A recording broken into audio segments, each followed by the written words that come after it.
All right, good evening, ladies and gentlemen, and welcome to the July 9th meeting of the City of Tampa Variance Review Board. My name is Gary Brown, and I am the chairman this evening. From my left, the members of the board are Michael Villa, Dustin Pastor, Brett Feldman, Susan Long. also in attendance this evening is Miss Mora and Mr. Jared Simpson, who will be taking Miss Mora's position as the Assistant City Attorney for the board. Joel Souza from Zoning is here, and Eileen Rosario Ducksworth of Land Development Coordination, and Mr. Knox is hiding, Brian Knox of Natural Resources. No one from Transportation? I see no one. I'll take just a few minutes to review tonight's procedures. Cases will be called in the order that they appear on the agenda. When your case number and the applicant's name are called, please stand in either aisle to the side of the room to acknowledge that you are here. Staff will then give a brief introduction to the board of each application. When you approach the podium, please speak into the microphone and state your name and address, and if you have been sworn in. The applicant and/or their agent will have 10 minutes to give testimony, present witnesses, and documentation as a part of their presentation. This is your time to present all of your evidence.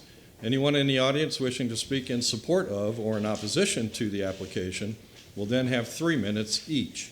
After that, the board may have an opportunity to ask questions regarding the application. Finally, the applicant will have an additional 5 minutes for rebuttal if needed. The time periods as stated will be kept by the chair. Any information such as pictures or plans that have not been previously submitted as a part of your petition and you intend to present at this hearing for consideration in support of your petition must be individually presented and accepted by the board. After the acceptance by the board, you must submit the item to staff for it to be entered and made a part of the permanent record. The board bases its decision on competent and substantial evidence which is presented this evening and which meets the criteria required by the city's Code of Ordinances. The variance granted by the board will be for only what is shown on the site plan and will be compliant with any terms and conditions stated in the approval by the board. You must have 4 votes for the variance to be approved. Please note there's only 5 of us right now. There might be a 6th, we don't know. You must have 4 votes for the variance to be approved. If an insufficient vote is obtained, the case shall be automatically carried over for consideration at the board's next meeting. If approved, your variance will expire 2 years from today's date. All other city codes will need to be met. If there are 5 board members present, there only needs to be 3 votes to deny the application. So there's a difference. You need 4 votes for approval, but only 3 for denial. If your case is continued, it will be continued to either the August 13th or September 10th public hearing dates. Or are we filled in on those? Don't know? Okay. If you wish to appeal the Variance Review Board's decision to the City Council, you must file a petition for a review of a board decision within 10 business days of the decision. If your variance is granted, you will not be able to pull any permits until after the 10-day appeal period has passed. Your cooperation will ensure that this meeting runs smoothly and will be greatly appreciated. Before we begin the first case, is there any business regarding the agenda that staff would like to address? Yes, sir. Joel Sousa, Land Development. VRB 1938 and also case VRB 1950 are being continued to the August agenda. Okay. So it'll be on your first page of your agenda. So those. Do we need a motion for that? Yes, we do. Then I want to move that 1938 and 1950, what? 1950 and 1938. 1950 and 1938 be continued to the August 13th Variance Review Board meeting. Is there a second? All in favor? Aye. Okay. Who's the second? If you don't mind me asking. Mr. Pastor, Thank you. did you do both Okay. on that? 4001 DK. Was that? I do not know. What's number? What's the VRB number? Just a minute, I'll tell you. Okay. Great. Also, case number VRB 1954 is requesting to be moved to the number 2 on the agenda. The applicant is quite pregnant, and they're wishing to move up further in the agenda. Is there a motion to make that change? I move that VRB 1954 be moved to the second application on tonight's agenda. Second for that motion? All in favor, say aye. Aye. Okay, it's changed. With no further business to discuss, is there a motion to approve last month's minutes without objection? I so move. Second, all in favor, say aye. Aye. Okay. I will now ask Mr. Simpson to address the board regarding any ex parte communications. So at this time, I'd like to ask the board if there have been any ex parte communications regarding any matters in front of the board this evening. If you've had any verbal communications, please disclose the sum and the substance of the communication, when and where the communication occurred, and with whom it occurred. And if you've received any written communications, please disclose the nature of the communications and file it into the record at this time. Seeing none. Okay. All right. At this time, all persons who will be presenting evidence or testimony to the board shall rise and be sworn in.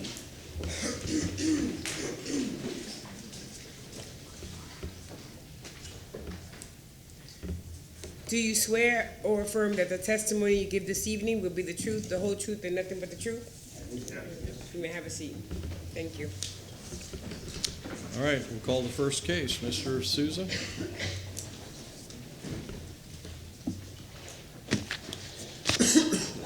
Is Kevin Lee here? Okay, gotcha. Okay. First case, VRB 1945. Property address is 2311 Minnehaha Street. The applicant name is Kevin Lee. The applicant is seeking to reduce the front yard setback from 20 feet to 15 feet and the rear yard setback from 20 feet to 9 feet to vest a single-family residence due to a lot split by a formal decision in 1919. And the lot is zoned RS50, and the house was constructed in 1944. The applicant purchased the property in 2018. There's currently an active remodel permit for the existing structure. Let me show you where this is.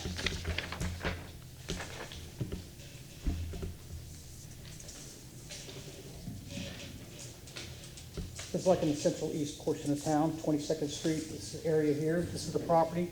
It's RS50 in here, CI in here.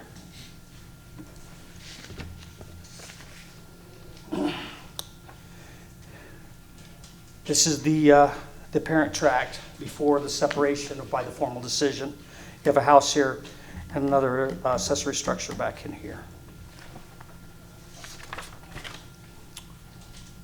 The formal decision split the lot line here, creating this lot for redevelopment, wishing to keep the lot in its configuration here.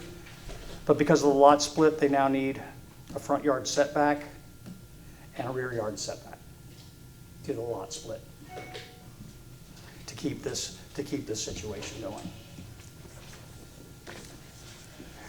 We have not, DRC finds it consistent. We have received no objections to the request.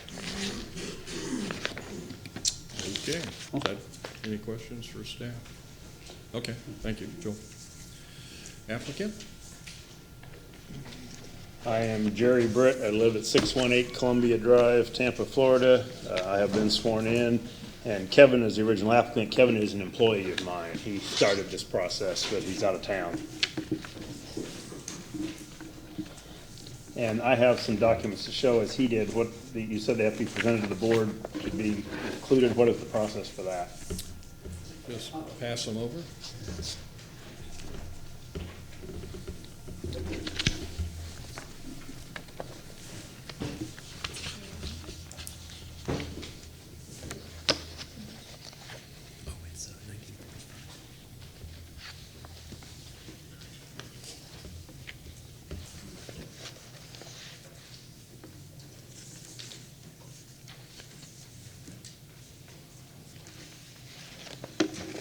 Look at it. Go ahead and we'll. Okay, yeah, and I, at some point, I need to put them here to go along with my comments as well, but I'll go ahead and get started. All right. And 2 or 3 of those are items that Joel just showed as well, that I do want to thank you for your time this evening and for serving on this committee. I've been known to be wordy, so I prepared my remarks tonight to be sure I covered everything within the allotted time. We build new homes and rehab homes that were previously unusable, and our goal is to make the community better, improve property values, increase tax dollars. In fact, every home we've owned in the last 5.5 years that we've been doing this has resulted in a higher tax bill. So we're interested in improving the community, but also more than a dozen times we have rehabbed or built on a property that is adjacent to an existing property we already own. So not only are we working around the community, we do a lot in concentrated neighborhoods. So it's important to us that we keep the neighborhoods in good condition. We appreciate the rules and guidelines that are there for that. And in fact, we recently removed a carport for this very reason. It was too close to the rear property line. It was easier for us to remove it than to go through the process, come here and ask for an exception to leave that carport where it was. We are not tonight asking to create any infringements from what Joel showed, but just to vest what's already there in the way that that property is laid out. One of the sheets you have before you is the Hillsborough County fact sheet, just to show this house was built in 1944. I've only lived in Florida since 92, and I've only lived since 61, so I'll have to take that as a fact that this house was built in 44. And for all the pictures I could find of it on Google Earth and others, it looks to have been in this position the whole time. I don't believe it's been any additions to the house during that time since it was built. He showed the survey. I have a survey in that group too, but I had the same things highlighted that he did. That it is 15.7 feet from the Minnehaha property line, and it is 9 point something, just under 10 feet from the rear property line. We've asked for a formal decision so we can split this lot and build a new bungalow on the east side of that lot next to the existing home. And we have received a formal decision to do that pending this variance being granted so that the existing house can set where it remains. And the fact is, this house is out of compliance even without that split, because we're changing what is legally the back of the property, but the existing legal back of the property is too close to the rear property line as it sets right now. So even without the lot split that we're doing, this house was already existed less than 20 feet from its legal rear property of the line.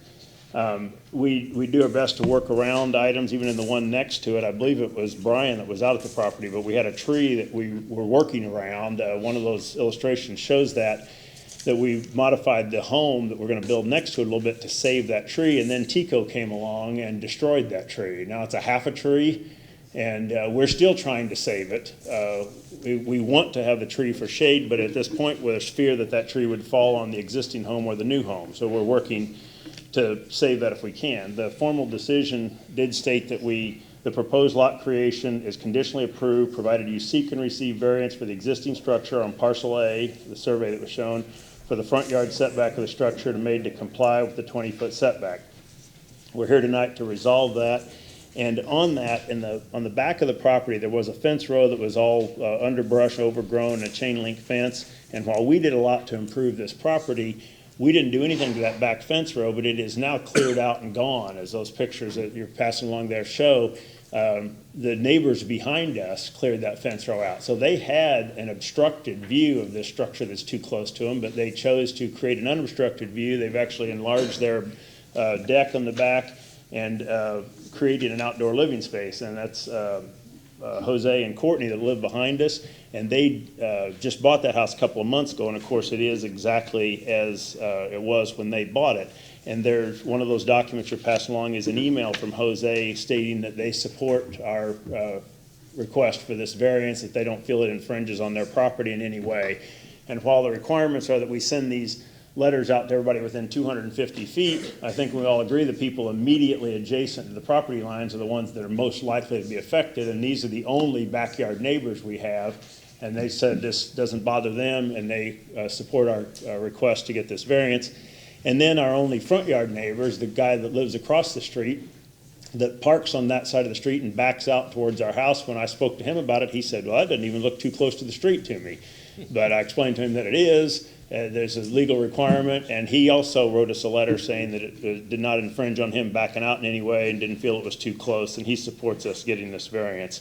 And And while it is not 20 feet from the property line, the last picture does show that it is more than 20 feet from the street, so there's even room, people could park in front of the house if they needed to. There's no need to because it's a side driveway, but nobody parks on the street in that area. But there is plenty of room for that if we needed to, and I know the front property, the 20 feet to the street, is not as important as the, that's not the rule, it's 20 feet to the property line.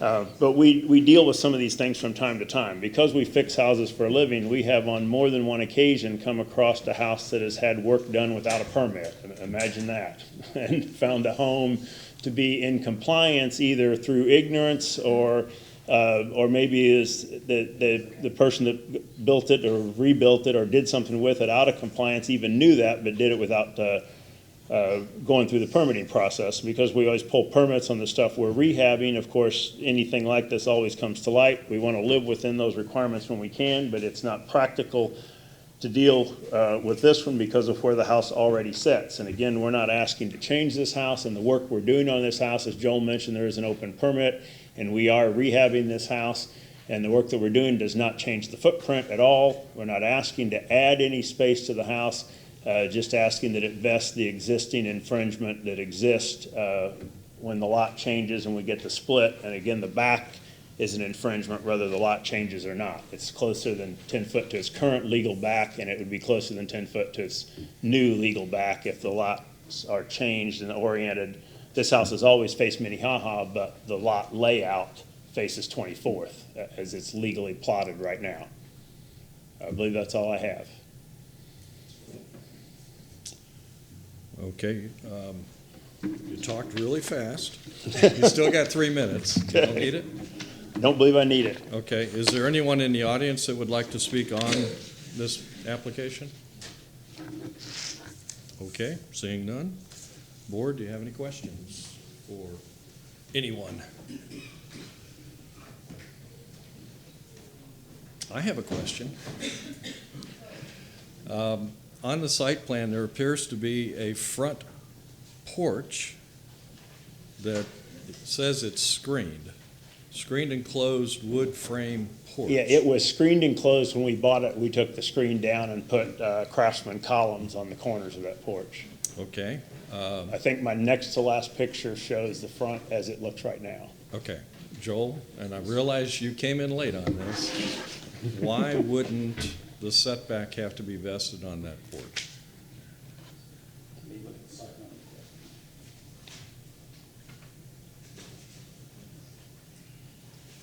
Which obviously would require notice.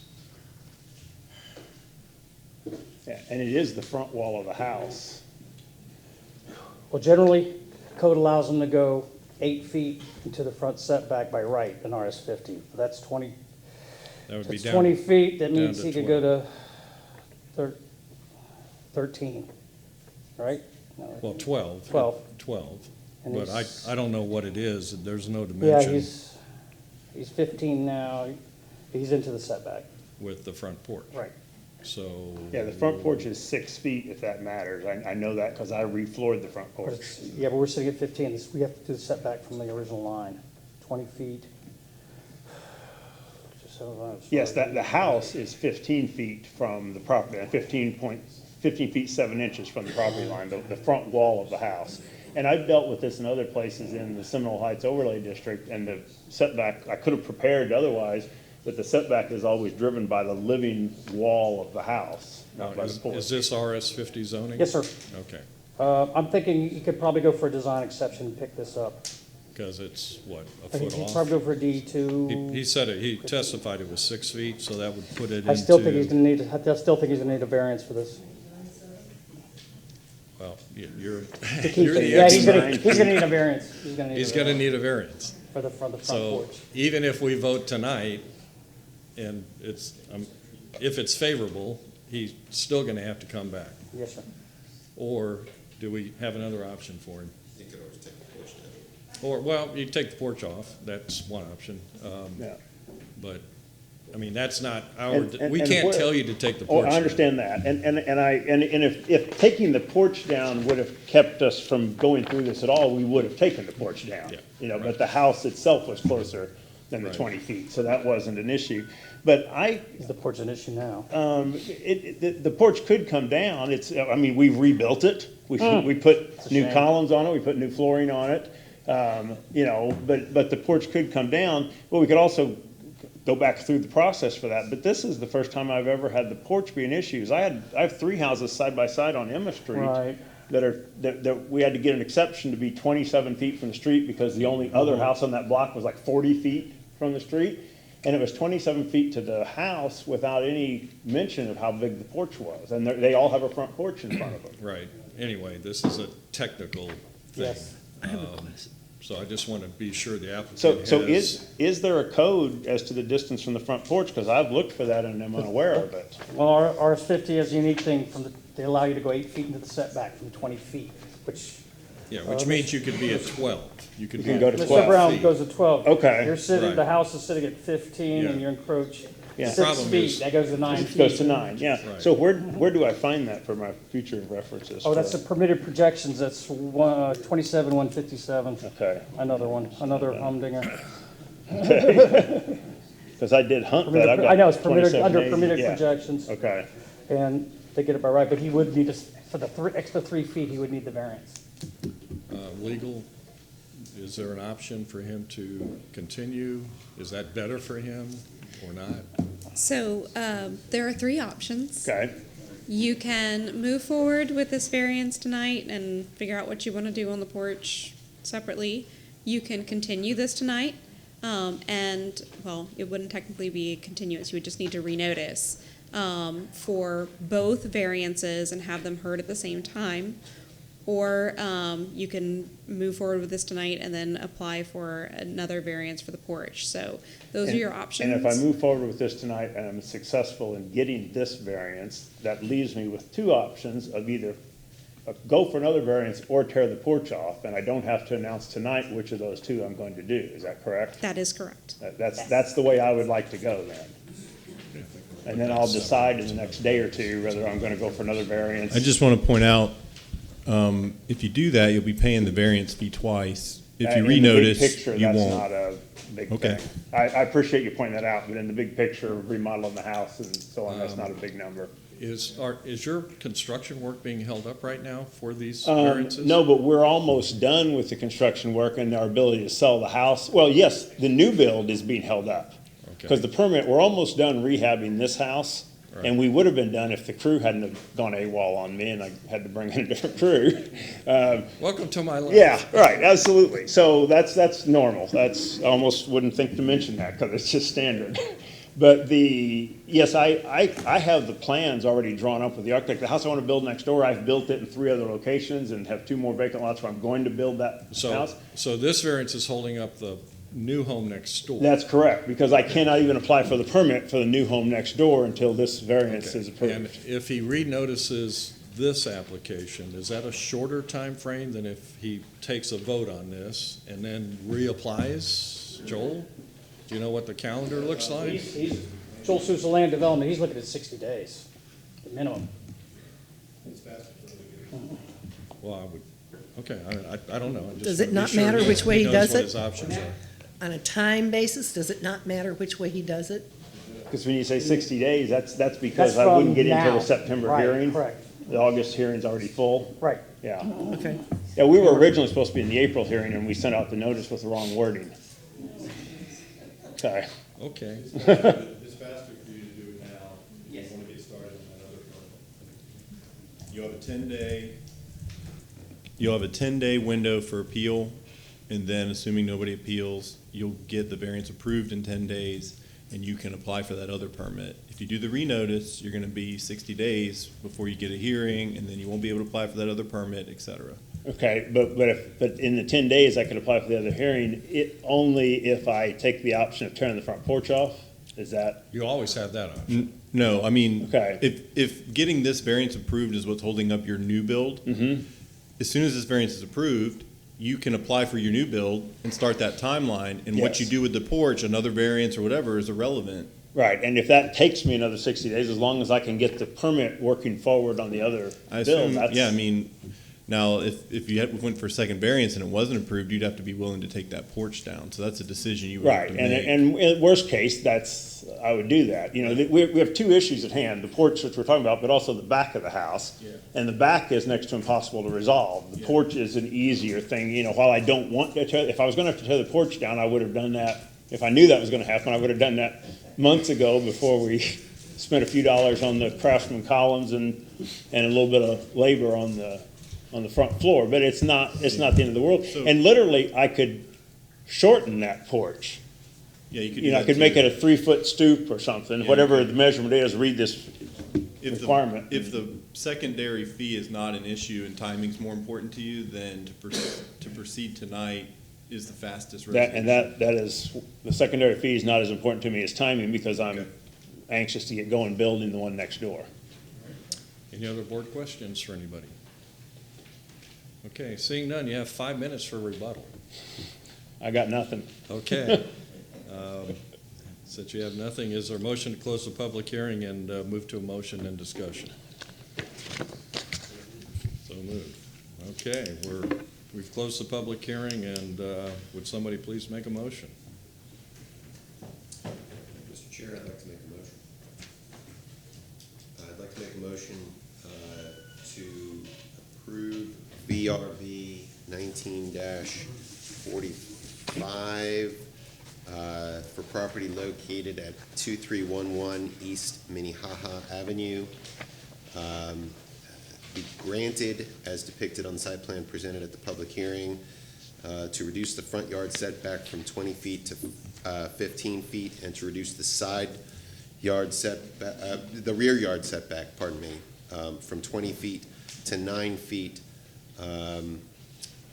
with an encroachment for eaves and gutters based upon the applicant presenting competent and substantial evidence in the record and at this public hearing of an unnecessary hardship or practical difficulty when considering the 5 hardship criteria set forth in section 27-80 of the city code. Specifically, that the house was built in 1944, that the house is in the same position as it's been since 1944, that the rear of the house is out of compliance as the house currently sits, as it infringes upon the rear setback, that the applicant removed a carport from the rear to lessen the impact, and that this is a result of resituating the property for the lot split. Okay, do we have a second? All right, Mrs. Long has seconded, and motion made by Mr. Feldman for approval. All in favor say aye. Aye. Any opposed? None. You're approved 5-0. Thank you. Now I'll get with Joel on how to do it the next side. Okay. All right, thank you.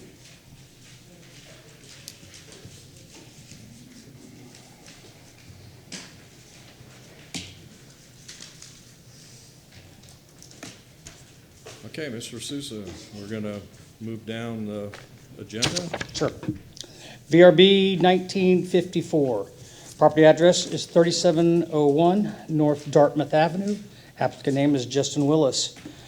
Per section 27156, the applicant is seeking to reduce the side yard setback from 7 feet to 3 feet to construct a covered porch addition with the option to enclose and vest the existing structure. The applicant is repairing existing roof damage from a storm and is replacing with a gabled over a covered porch. Gabled roof, I'm guessing, over covered porch. The property is zoned RS50, residential single family, was purchased by the applicant in 2015. The existing house was constructed in 1926, and there's an active building permit on the property for construction and additions. Transportation with the DRC commented that they wanted to make sure that there are 2 legal parking spaces on the site. I'll show you where this is.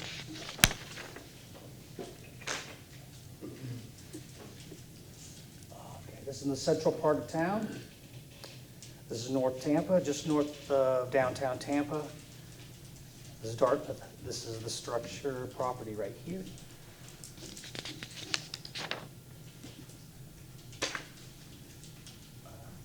This is the very small site plan in your packet. The existing issue is along this property, on the side property line here. It's already existing at 4 feet, which makes an existing non-conforming. I'm gonna bust this out again. This is the proposed addition to match up the existing house in the corner yard, side yard. And this is the depiction along the side yard. Lovely. They gave us a nice vertical line here showing the property line, the house, and this is the setback encroachment by the new roof.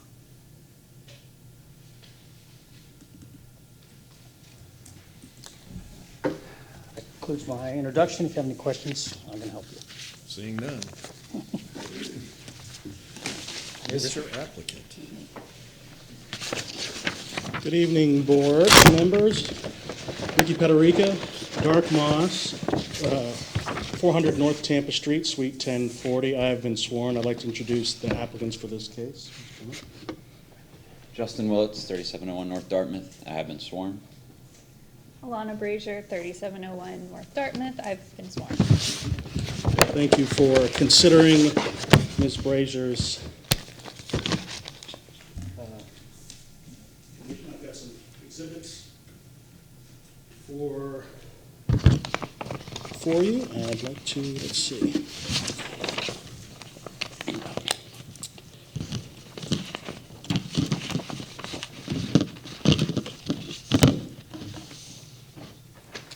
The Arlington Heights subdivision, which this property is located in, was platted in 1905. The site is a 50 by 100 square foot corner lot, lot 7, block 7. And the existing house is 1,050 square foot bungalow constructed in 1926. And at that time, it was constructed with the existing 4-foot setback. From 1956 to 87, it was zoned R1, and in 87, it was rezoned to RS50 with the familiar 7-foot setback we have today. And the applicant purchased this in April 2015. In 2018, a tree fell. This tree you can see in the picture, and damaged the northeast portion kind of the eave right here where above this window. After that section of the house is a small bonus room, and the other side is a utility room, and there's a hip roof section over it now, which you can somewhat see. After an insurance claim was processed and paid, the applicant felt the damage merited or was an opportunity to improve that roof condition and to extend a porch addition rather than just simply restoring that small section. He and Ms. Brazier were married a year earlier, and so they were expecting some new additions to the family and had been contemplating an addition, and this seemed like an opportunity for a cracked egg to take advantage of that.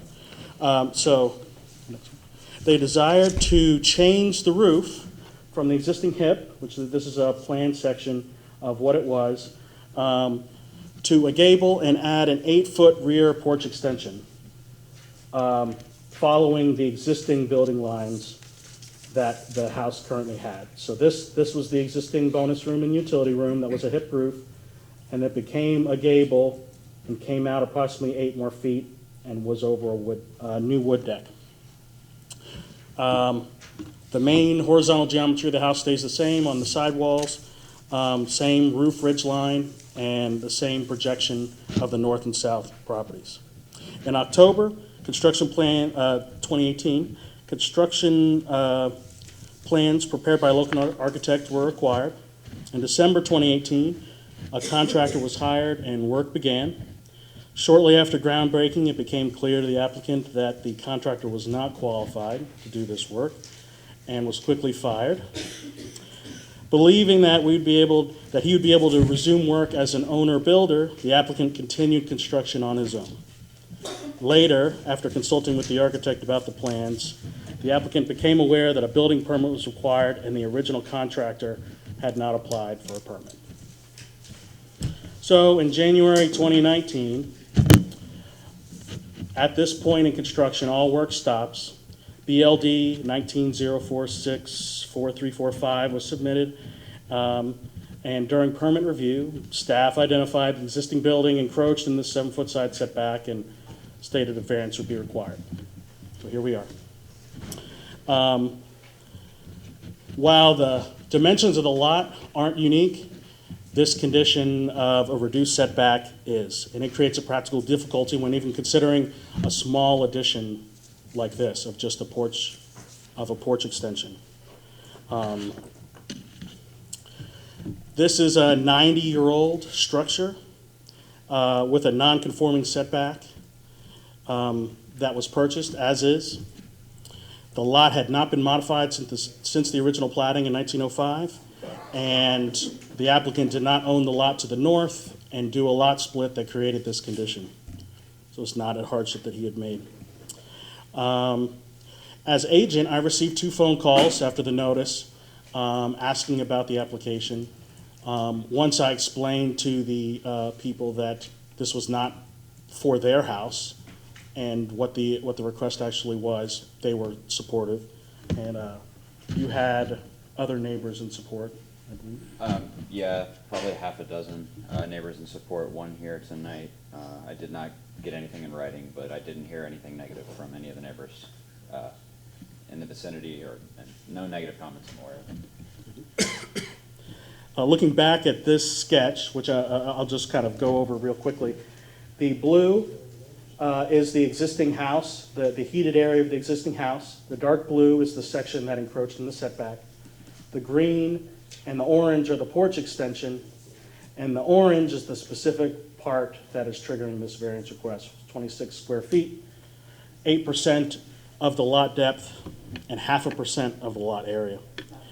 The comp plan encourages rehabilitation of single-family structures and discourages the destruction or the demolition of single-family residences, land use policy 9.5.2. So this addition allows this family to stay in the house longer, which is the intent of the comprehensive plan.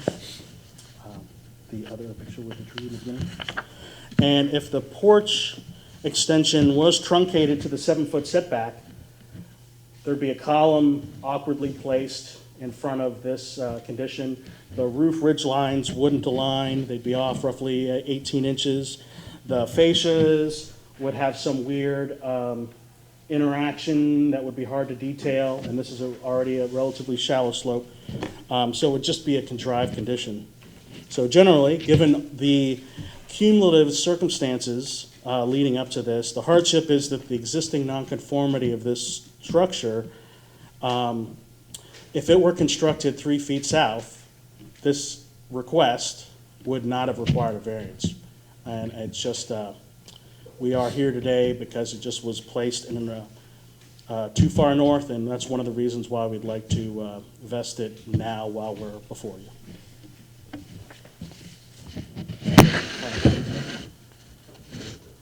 We still have 3 minutes. No, I just want to add that it's been quite an ordeal since a year ago when the tree fell, but we're trying to just get everything straightened out right now, and we feel like we're pretty close, and we've got everything in place. The house was really small when we bought it, so we were always kind of entertaining opportunities to do something, and this kind of expedited that. And just thank everyone for their time tonight. Okay. Thank you. Does that complete your presentation? I am complete. All right. Is there anyone in the audience tonight that would like to speak on this application, either for or against? Come on up.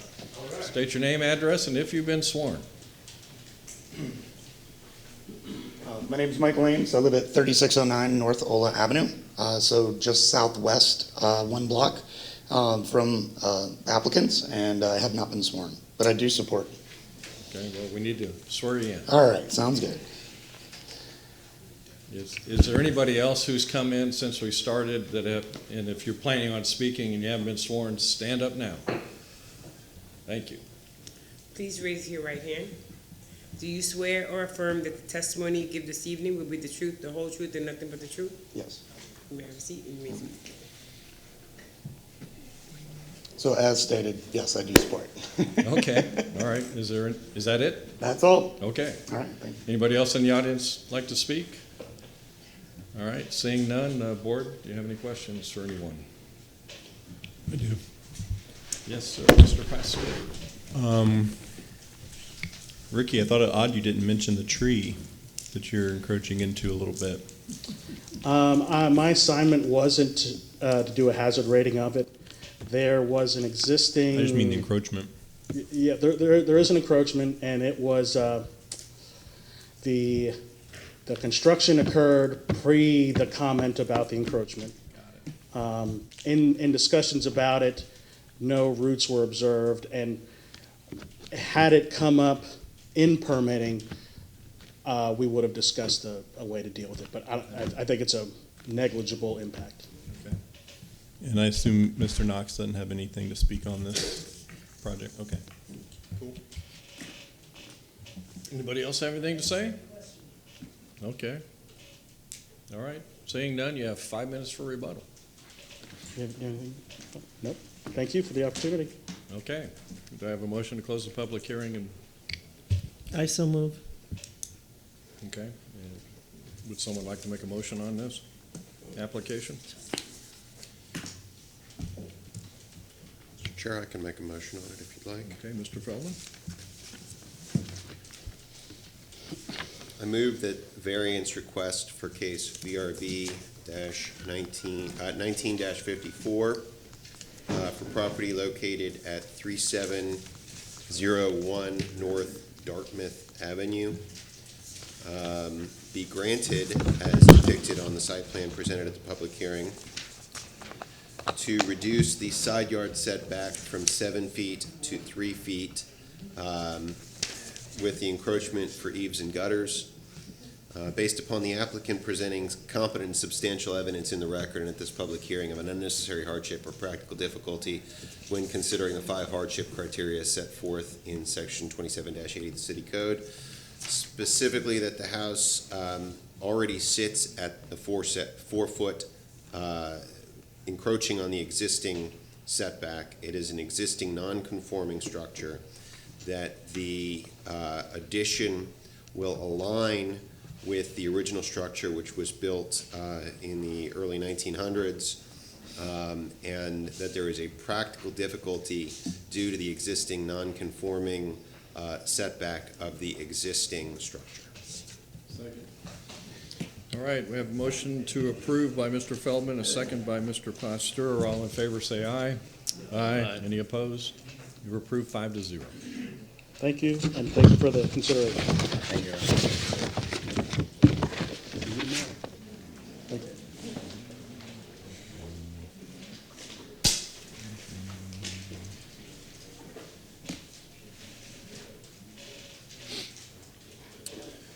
All right, Mr.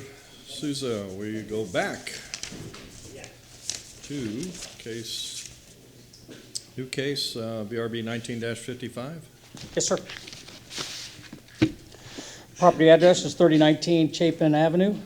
Applicant is John Lum, and with the agent Steve Michelini. The applicant is seeking to remove a grand tree to construct a single-family residence. Per section 1345, a grand or protected tree shall be permitted to be removed if the grand or protected tree denies or precludes reasonable use of the parcel of property. Reasonable use would also include showing of alternative designs that were not feasible to pursue.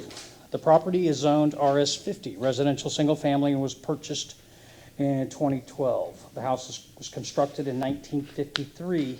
The property received a tree consultation in January 2019. Natural Resources has reviewed the above reference variance review with respect to landscaping, tree removal, and site clearing regulations.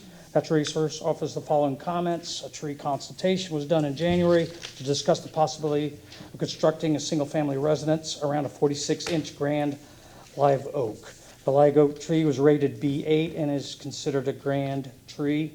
The previous home that was built around the grand tree and a new single-family residence at a minimum 7-foot setback would require suspended flooring with a minimum 10 foot from the trunk and 1-story portion. The mounding around the tree presents Additional difficulties in development in the north-facing side of the trunk appears to have a heavy inclusion. The multi-trunk grand tree located in the southeast corner of the lot must be preserved, with a minimum required 15-foot protected radius from the edge of the northernmost trunk to prevent large limb removal. If the board approves the variance, inch-for-inch replacement is required for the removal of the 46-inch grand tree. Let me show you where this is.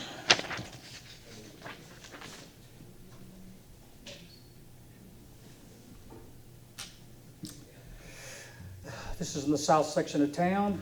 This is South McDill, Bayshore is off to the east. This is Chapin. That's the subject property.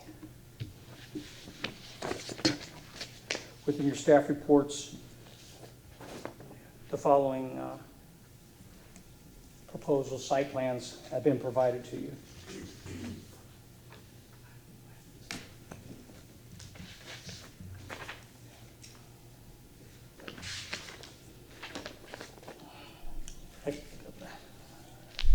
That concludes mine.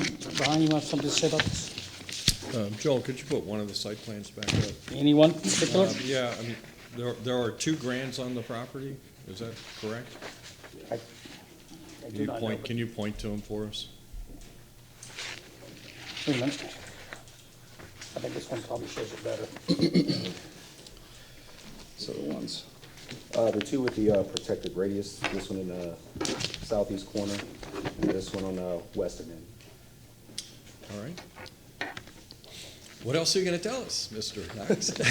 Well, not too much, but we did ask the applicant to make sure they provide enough of a protected radius around the tree in the southeast corner, so the pruning could be minor. There's a large leaf that heads north that would be considered for removal if it was in the 10-foot range. So we asked them for 15, they gave us 16, and they provided us a plan that shows it right here.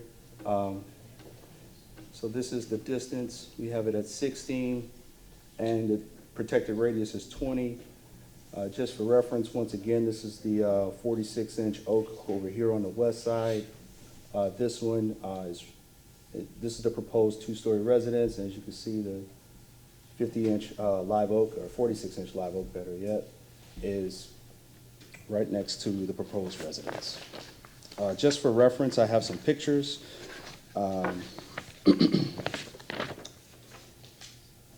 Here's the tree in the southeast corner, located here. Here's another picture.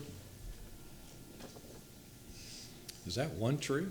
That's one tree. It shares one basal area, so. Okay. Yeah. That's the one in the southeast corner, yes, ma'am.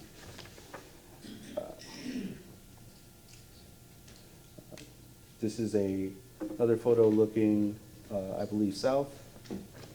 And this is a photo looking north. The tree in the rear that's proposed for removal, that's the canopy. This is the tree looking south.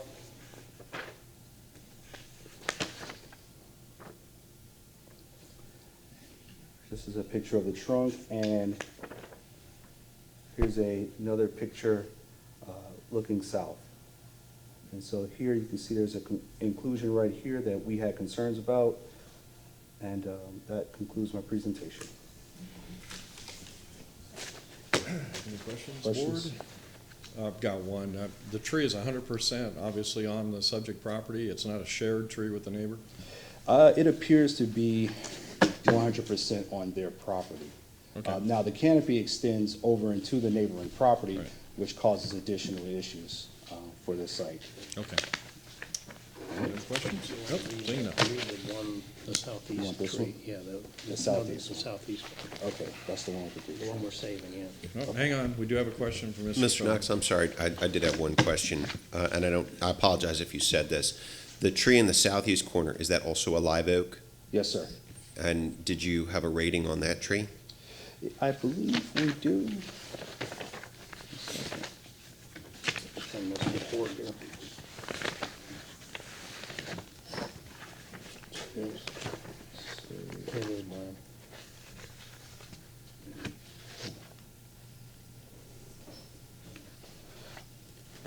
I don't see a rating for this one, but it wasn't considered for removal, and, Okay, but the one that is considered for removal is the B8. yes, sir. Thank you.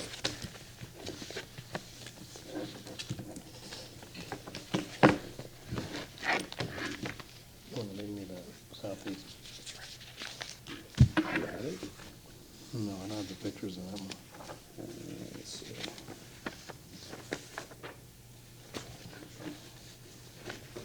Just maybe one of each one, that's fine. Okay. There's still one of them. I'll give it back. Good evening, members of the board. Steve McElhaney. I'm here representing the petitioner on this application. Have you been sworn, Mr.? I have been sworn. And your address? Your address? 2407 Sunset Drive. Thank you. As Brian pointed out, we've had at least two field visits by the city staff regarding this petition, and we've altered the site plan so that we are providing the protective radius for the trees along the east property line, in particular to save the grand oak at the southeast corner. This is the city diagram from their analysis. So we've got 4 trees along this side, including a 25, a 27, a 32, and a 20-inch oak, all live oaks on this side of the property. This is the tree in question that we're requesting permission to be removed, and that is approximately 5 feet from the property line. It is in the mid portion of the property, and it extends approximately the limb spread is about a little more than 25 feet into the property, and we're showing a radius there of about where the limb spread is going to the east. The property owner to the west, the limbs actually go out over their house, and I have an affidavit from them certifying that they have concerns about that. The city staff had indicated that we could trim some of the limbs on the east side, but then that would transfer the weight to the west side, and they already have issues regarding what they're considering to be a safe ability to remain in their home. If you look at the staff report, we're at about 7.5 to 8 feet in elevation, and with the new FEMA regulations, we'll be required to put in 4.5 to 5 feet of fill to meet that requirement now.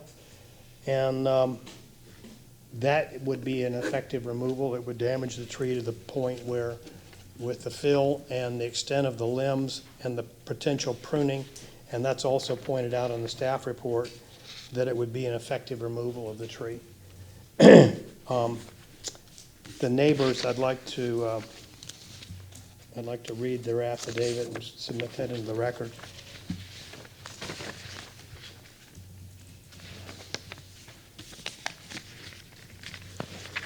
This is the property owner's affidavit. Before me, the undersigned appeared. I'm not going to go through all of it. You can read this when I give it to you. But attest that we are the owners of record and that we're aware of the neighboring property owner's request to remove a grand tree that borders our shared property line. The affiant attests that we received a copy of the grand tree evaluation.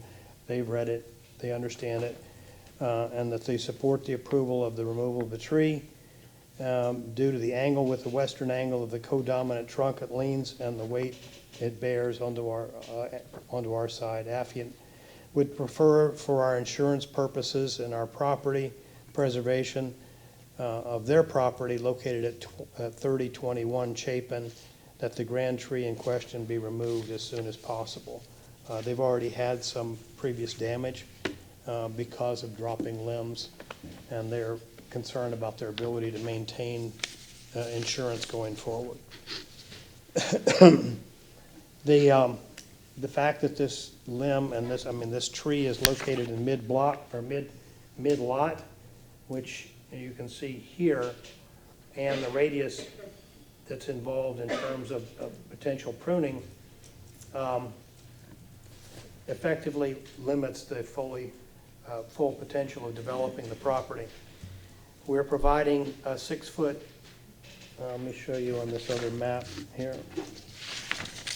We're providing a 16-foot protective radius for the trees here on the southeast corner, including the grand tree, which is closest to the corner of the proposed new layout. I believe that we have met the intention of the code in terms of being able to reasonably use the property. We did not create this condition. We're working with them, and we also worked with the staff to try to evaluate options for development of the property. And in consideration of the number of trees we're saving on the east side and the fact that the west side tree creates a hazard for both this property that is the petitioner, as well as the existing property to the west, that we believe that we have met the intention of the code and with respect to saving that tree. And I'll refresh your recollection. This is the southeast side tree.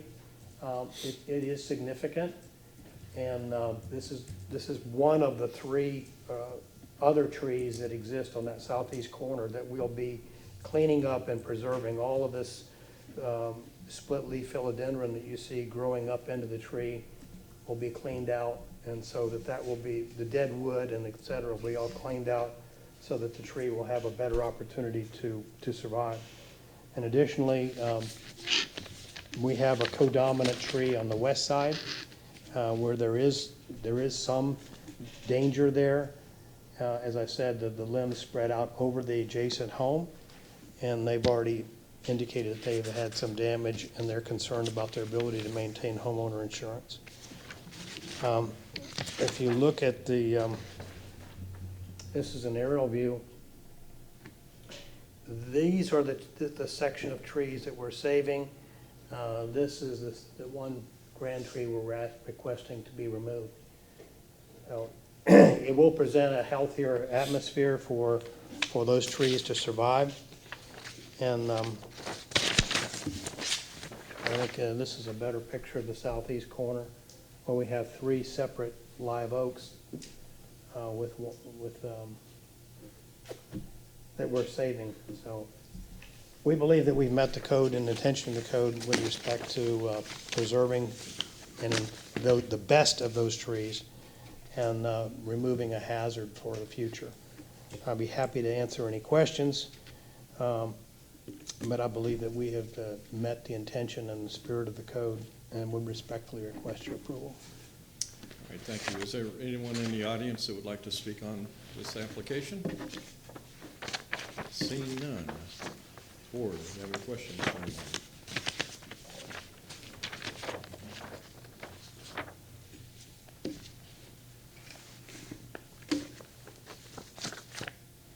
Okay, not hearing any questions. You have 5 minutes for rebuttal. I waive that right, and I'd be happy to argue with myself, but no, thank you. Okay, all right. Is there a motion to close the public hearing? I so move. All right. Would someone like to make a motion on this application?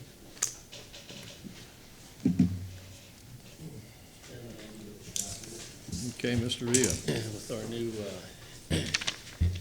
code in effect for this, Well, actually, we're reviewing this under the old code. the old code. Yes, this particular one will be heard This under goes with the old code? old. Yeah. It's marked old in the corner.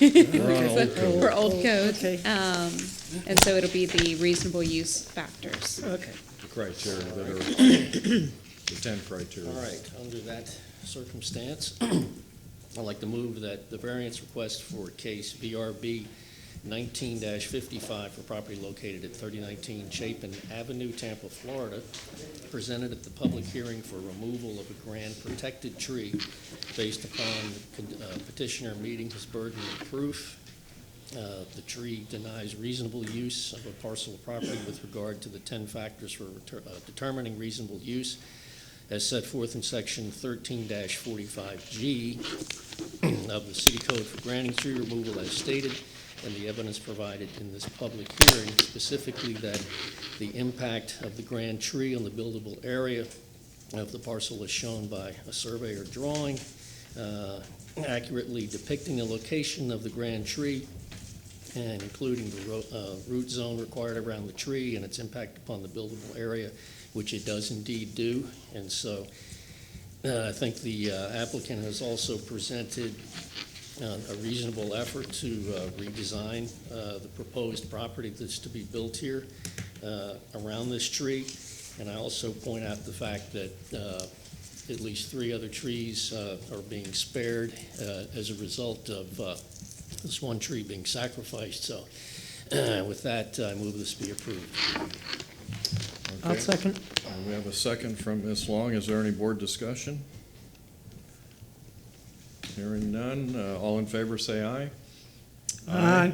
Any opposed? You've been approved. 5-0. Thank you very much, Board.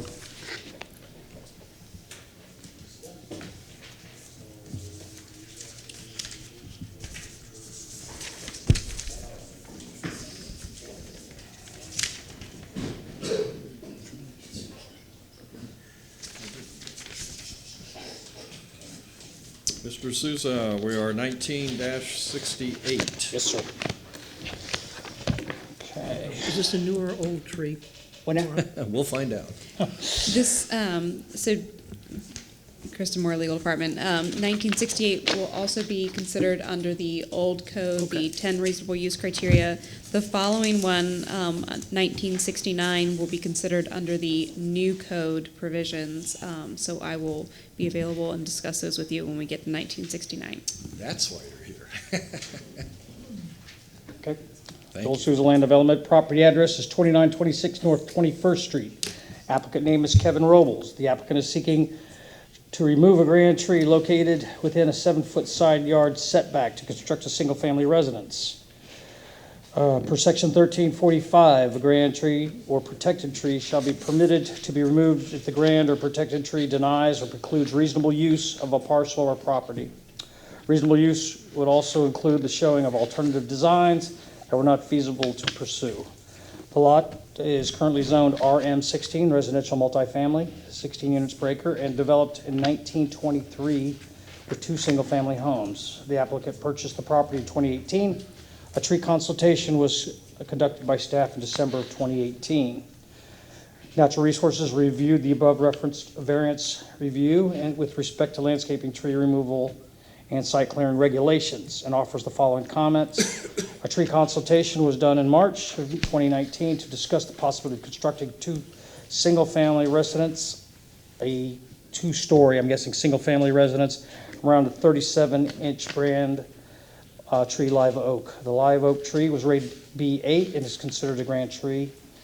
A 2-story home built without adjustments would require the removal of several large limbs. The large cuts would lead to effective removal of the tree. To keep the tree, the applicant would have to develop within the same building footprint as the existing home. If the board approves this variance, inch-for-inch replacement is required for the removal of the 37-inch grand tree. I'll show you where this is.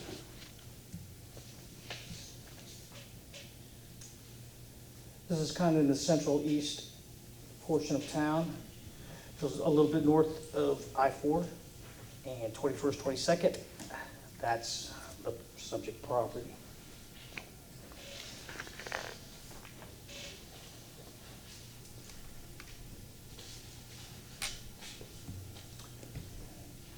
That is the proposed 2-story residence that's before you tonight. Mr. Knox, got anything on this?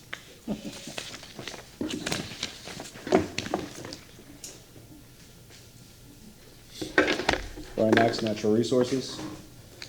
As stated earlier, the A tree consultation was done on March of 2019. I think there was 2 tree consultations done, one in December and the other one in 2019, to discuss the possibility of removing the 37-inch grand oak. 37-inch grand tree is located in the back of the property. Here's a picture of the grand tree located right here.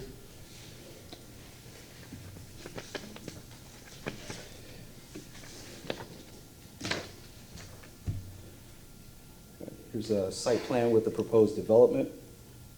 Under the proposed development, the grand tree is located here. And the tree is not very tall, but it has a very wide canopy.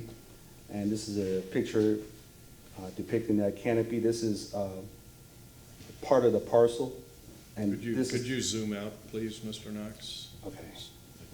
Can't see the limits. I got you. Okay. It's like we're living in that tree. Okay, thank you. All right, so this is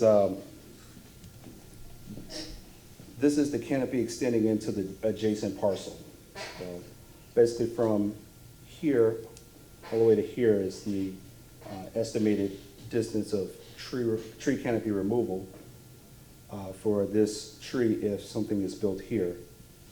And so initially we weren't able to get any measurements for this lot just because there was a lot of debris on the lot.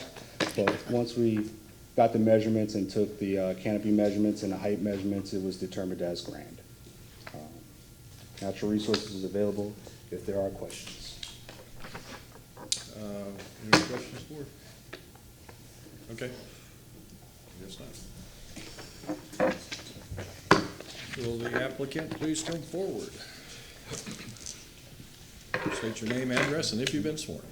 Good evening. My name is Kevin Robles. I reside at 2107 Chestnut Forest Drive, and I have been sworn in. It's a fairly comprehensive explanation of the situation with this tree. There was a couple of items that I did want to mention. The lot size this property is in the East Tampa overlay, so this is a lot of record under the requirements of the East Tampa overlay. This lot is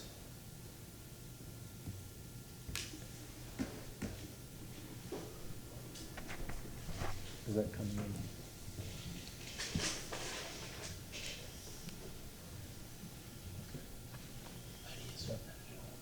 Hold on. I got it. You got it? Yeah, fine, thank you. This lot is 38 feet wide by 79 feet deep. Additionally, due to the transportation requirements, under transportation, that has to maintain an 18-foot front setback for traffic. This is under an affordable housing product under a program with the City of Tampa for affordable housing. And then additionally, there was one comment made in the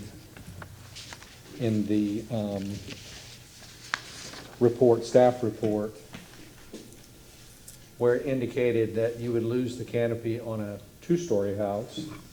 This is the existing single-story house, and you have the same interaction between the subject grand oak slated for removal and what it does in a single-story application as well. There are no alternative plan designs that can be used under the affordable housing program in the City of Tampa. This is the only plan that fits on the lot. And then additionally, there's a 15-foot rear setback. The current setback is at 17, even if you use the 15 feet.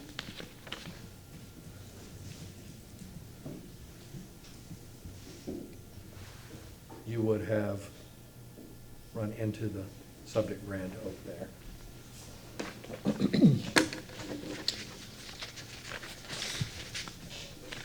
Additionally, there was additional housing on the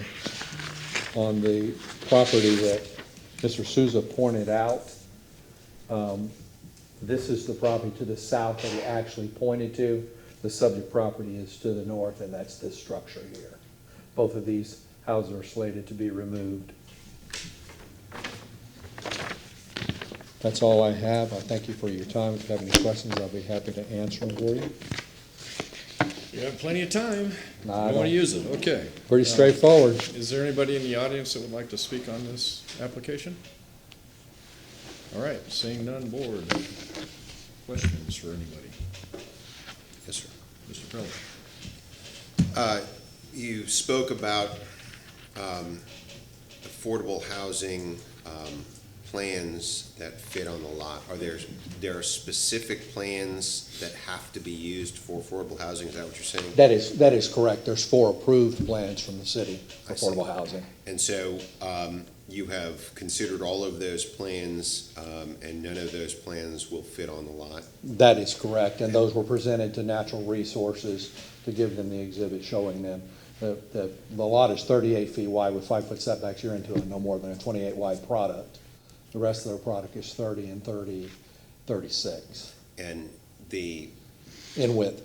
the use of the alternative plans, or this plan, did you also consider how you might reduce the setbacks if you chose to do that? Did you also? Can't reduce the setback in the front. You won't meet transportation requirements. Understood. Okay, thank you. Anybody else have any questions? Who's the current lot owner? Yeah, is it the city or is it owned by a private? No, it's owned by a private individual. Okay. So this, you'd mentioned the affordable housing. This is not a partnership situation? No, these are lots that are obtained out in the marketplace Okay. to fulfill the program as well, to Okay. augment the program. All right. Then that program speaks to how they're bought and sold and mortgaged and whatnot? It speaks I mean, to the what makes it requir- affordable? Yeah, it speaks to the requirements under state statute and federal guidelines as far as any affordable housing that's used by eligible beneficiaries as identified under the particular program that the city's doing, SHIP being one of them, which services anything from 45% average median income up to 140% average median income. Okay, all right, thank you. Anybody else have any questions? You have 5 minutes for rebuttal. I have no rebuttal. Okay, can I have a motion? Unless Steve McElhaney wants to get up and argue. Did he leave? All right, seeing none, Ward, would somebody like to close the public hearing and move, and make a motion? I move we close the public hearing. All right. All right, so is anybody willing to make a motion on this? I'll make a motion on this. Ms. Long? This is an old one, right? Okay. Okay. I move that the variance request for case VRB 1968 for property located at 2926 North 21st Street, Tampa, Florida, be granted as depicted on the site plan presented at the public hearing for removal of grand tree, based upon the petitioner meeting the burden of proof that the tree denies reasonable use of parcel of property with regard to the 10 factors for determining reasonable use is set forth in section 1345G of the city code for granting tree removal, specifically that the evidence provided on the record and in this public hearing showed that because this is affordable housing, the setbacks required cannot be met unless the tree is removed.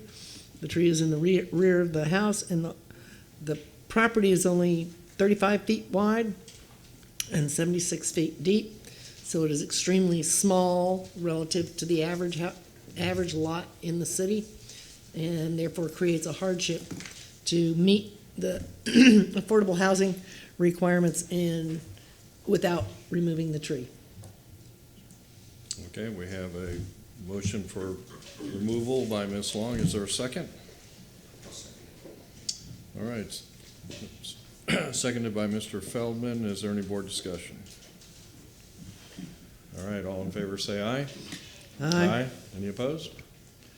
You've been approved, 5-0. Thank you. All right, next case VRB 1969. Another fine year. And this one, you can now take your old. And just, we'll never use it again. Fred. You're done with it. I don't think so. I'll print it again if we do. So you'll be using the new July 2019 criteria. Ready? Okay.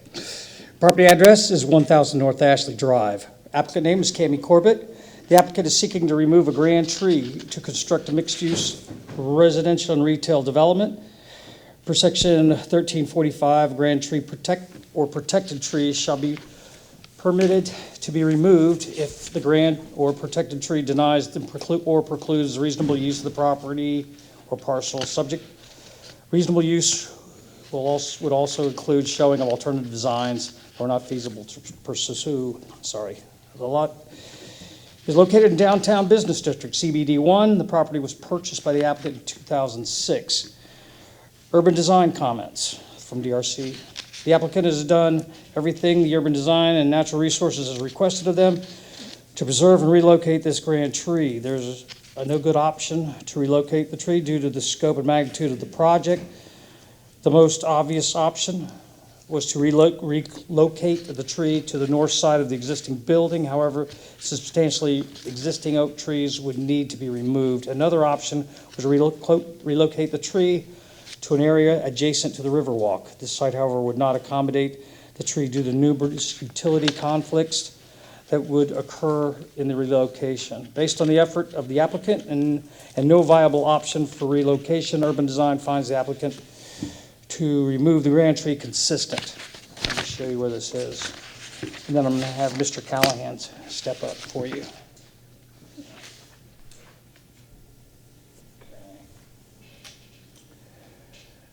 This is downtown Tampa. Ashley, Tyler, this is subject property, and Cass.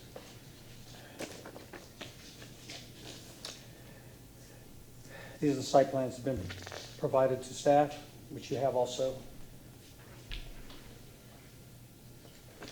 The staff member knows little, so I'm going to yield to Mr. Callahan to explain further for you. If you need. Good evening, board members. Mike Callahan, I'm the planning supervisor in urban design. Council, be gentle. This is my first foray ever into the VRB, so and it's also my first time I've ever testified on behalf of an applicant. But I have to say that in this particular case, we've been working with this applicant for I would say, Aaron, 2 years perhaps. We think it's a great project. They have done everything that we have asked. First of all, we tried to move the tree to the north, slide it over. And on the south side of the building, the adjacent Tampa Bay Times building, quite didn't fit. So then our next option was on the north side. There was too much of a loss of existing canopy there. So then we even tried to move it over to the Riverwalk. There was some space, but there was way too many obstructions with electrical and other utility options. So at this point, we felt like I don't know what else they could do, and we feel comfortable.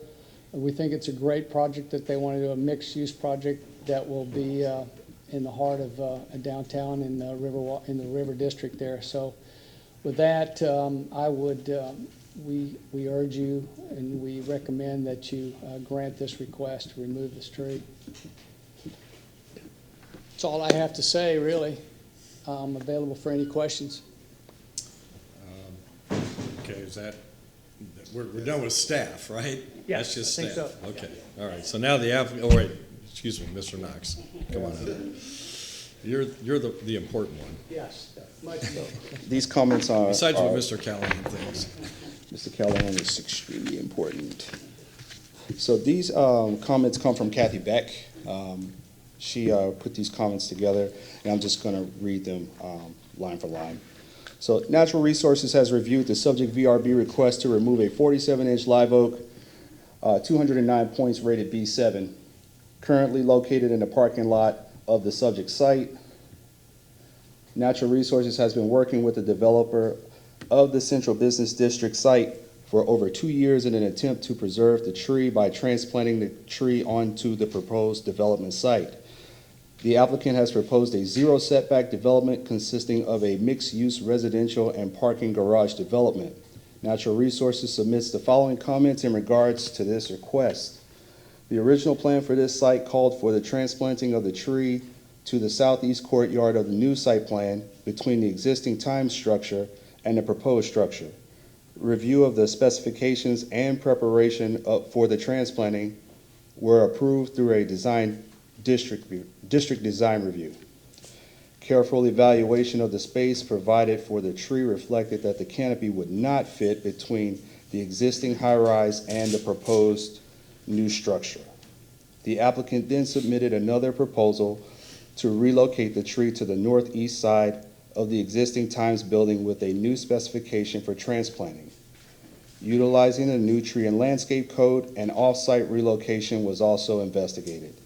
Due to these new locations and transplanting specifications, Natural Resources staff requested a level 3 evaluation and inspection of the canopy of the tree.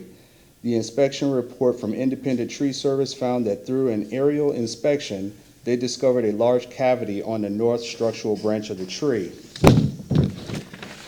Additional small cavities were discovered on the main branches of the tree. The report states, mitigating for these concerns would suggest weight reduction of the branches or supplementary support systems. These recommendations have taken the tree out of the transplanting option, hence the request before this board for removal and replacement in accordance to Chapter 27-284. In summary, Natural Resources feel the applicant has gone to extensive measures to try to protect this tree on a site that is located in the Central Business District with entitlement for zero setback development. There was consensus between the owner, consulting arborist, and Natural Resources staff that transplanting the tree was not an option due to the removal of a large structural branch of the tree. Staff suggested to the owner that a variance to remove and replace the tree be submitted to this board for approval. And just for visuals, here's a picture of the grand tree that was proposed to be transported. And what was not mentioned in the report also is when this tree was proposed to be transplanted, this is the tree located here. It's proposed to be transplanted here. It would take out 5 20-plus inch trees. So in effect, we would be trading the 46-inch oak for 5 20-plus trees. All right, that concludes my presentation. All right, is there anybody in the audience who would like to speak? Wait, excuse me, I'm sorry. Back up, too many steps, yeah. Mr. Callahan messed me up. One extra body got in there. Applicant, please come forward. Cami Corbett, 100 North Tampa Street. I have been sworn. I have got some documents that are already in the record, but I wanted to present them to you this evening just so it would be a little bit easier for you to refer to them if necessary for during the presentation. I think that between Mike, and we really do appreciate Mike being present here today, and through Brian's testimony, they've given you a pretty good story of why we're here, but I'll run through it and just give you a little more color on what we're proposing. This is a rendering of the proposed redevelopment. It's a mixed-use development consisting of 353 multifamily units. There are 12,800 square feet of retail commercial and a parking structure that is associated with the existing office tower. This is the site plan. You have an 11 by 17 copy of this site plan in your packet that I just handed to you, so you can hopefully see it a little bit better. This red circle here is the tree canopy. And so you can see, just based on the site plan, there would be no way to accommodate a parking structure on this lot without somehow impacting the tree. And Mill Creek realized that very early on. They actually put this property under contract. I'm sorry, I forgot to mention, I am representing Mill Creek Property Residential Trust. They put this property under contract in January of 2017. They are not the current owner. They have it under contract. And at that time, they had approached me and said, we think we need to remove this tree because we don't think we can find reasonable use of this property with this tree there. And they said, but don't file yet. We want to go meet with Natural Resources. We want to talk to Kathy Beck and get her input on what we should do here. And at that time, Kathy expressed a strong preference for relocation. And so notwithstanding the fact that it was a six-figure impact to their pro forma and their development budget to relocate the tree, they were willing to agree and work with the city to try to relocate the tree. They hired Joe Samnick, you all are familiar with. He's a certified arborist, a well-respected professional in the area. We had hoped to have him here tonight, but unfortunately, he's ill and isn't able to attend. But you do have his reports and recommendations both in the record and in the packet that I provided to you, and ask that you rely upon those expert opinions this evening. Just to show you where those proposed relocation areas fit on the site plan, as Mike and Brian said, the first option was the southeast corner. That did not work out because the canopy of the tree would have encroached onto the high-rise office building, as Brian stated. And then this northeast location was explored. And there were actually a couple of reasons why Kathy asked for the level 3 assessment. One, this relocation to this area, this northern area, required a lot more heavy equipment and was going to stress the tree more than the relocation to the southeast corner. And so she thought it was important because of that and because of the fact that the tree canopy would be overhanging the public right-of-way, that she really needed to have a better idea of what the structural issues were going to be with the tree. And here are some photos from that assessment. This is also in your packet, showing the damage that Brian spoke of. This is the second set of pictures. And again, his conclusion was assessing this at a year or beyond, the risk for a hazard was high. As Kristen stated to you, we did meet with Natural Resources and the City Attorney's Office to discuss under which scenario, what ordinance this project would be reviewed. As part of the overall tree removal and mitigation for the site, we decided that it was better for everyone that this whole site be reviewed under the new tree code. So that's how we proceeded this evening. Mr. Samnick then updated his arborist report to reflect his opinion that under the new ordinance, it meets the standard for removal. You have his old report in your record under reasonable use. So under both scenarios, Mr. Samnick believes that tree removal is appropriate. As Kristen has informed you, the factors to be considered are in your land development code.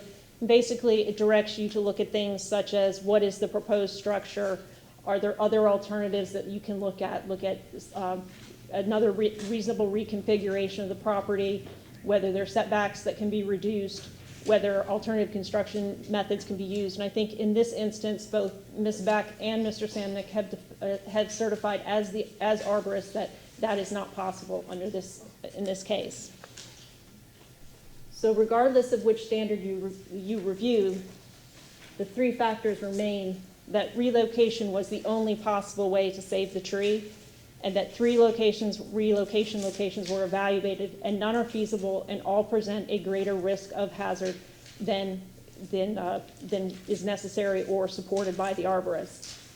Natural Resources staff, as you heard, is in support of this, and we respectfully request your approval. And we're here to answer any questions if you have them. Does that complete your presentation? It does, unless you all have questions. You do have information about our mitigation plan in there. Well, first we're going to ask if there's anyone in the audience that would like to speak on this application. Okay, seeing none. Board, do you have any questions for the applicant or staff? I have a question for staff. I guess Mr. Knox. Under the new code, what's the mitigation requirement? The mitigation requirement, after the total credits and debits were put together, it's right around 55 2.5-inch trees. 55 2.5-inch trees, okay? Applicant, do you have room on the site for 55 2.5-inch trees? I'm going to ask our landscape architect to come up and address it. Okay. Andrew Garrels, 417 April Lane in Apopka. Have you been Yes, sworn? I have been sworn in. Okay. Yes, we do have room on the site with the proposed street trees that we're applying all 4 sides of this development. What we did to help mitigate the requirement was upsize each of those street trees. So instead of the 4-inch requirement, we're putting in 6-inch trees. So that helped offset that initial mitigation requirement. The other thing, we are adding palm trees within that plaza that we were initially trying to place the grand oak tree. And then there was a shortage, slight shortage, so we will be providing the rest of the funding through the tree trust fund. Okay, thank you. Any other questions? Board? Quiet board tonight. All right, I don't have any questions, so you have 5 minutes for rebuttal. Oh, we'll wait that time, thank you. You're gonna waive that? Okay. Okay, board, do I have a motion to close the public hearing? I so move. All right, we are in board discussion. We'll actually make a motion and then we can have board discussion.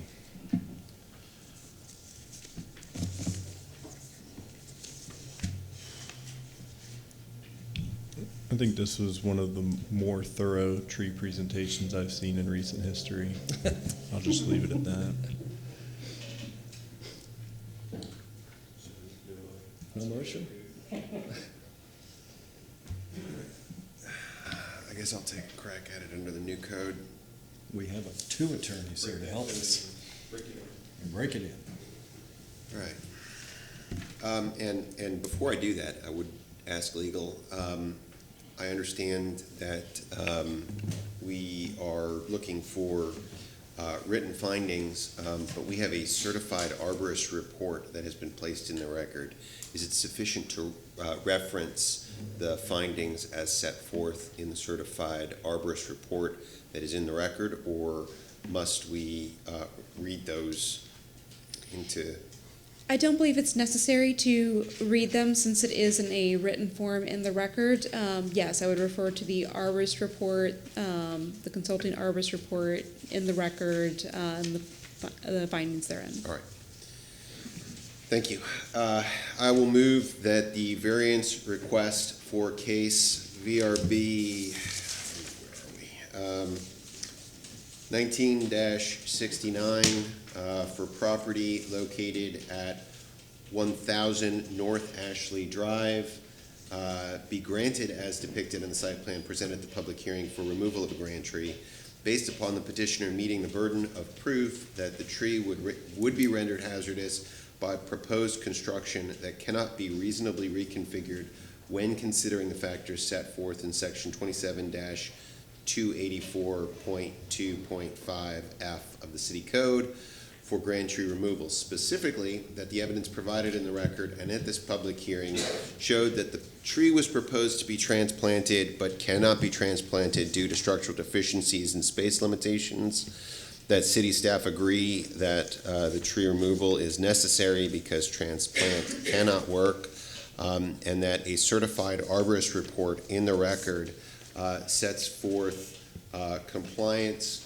with the new tree code and establishes that the tree must be removed. All right. Second it. Second by Ms. Long. You beat me to it, go ahead. Second by Mr. Pastor. That's cool. So a motion for removal by Mr. Feldman.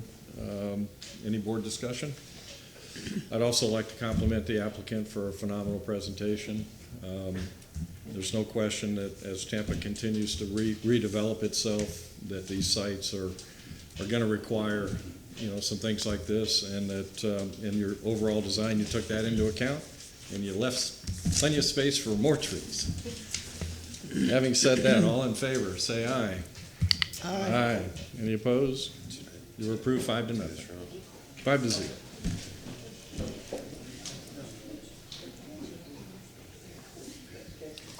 Good job, buddy.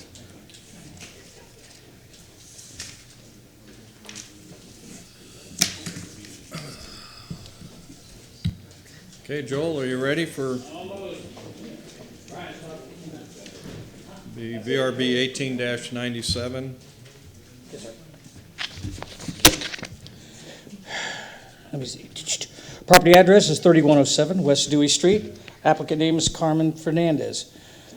For section 27-156 and 290, the applicant is seeking to reduce the front yard setback from 20 foot to 17 feet, a side yard setback from 7 feet to 1.4 feet, and the rear yard setback from 3 feet to 0 feet for residential addition and vest existing conditions. The property is zoned RS50. Residential single family was purchased by the applicant in 2005. The existing house was constructed in 1952. The property is currently under a code violation for setback encroachments. Transportation weighed in, and they said they wanted to make sure that upon permitting that they show 2 parking spaces being able to fit on the private property. Let me show you where this is.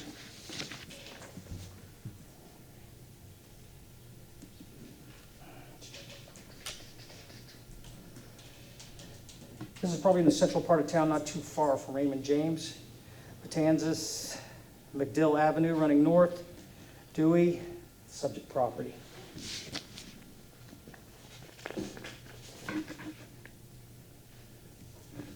It's the site plan in your packet. Just maybe down a little bit closer.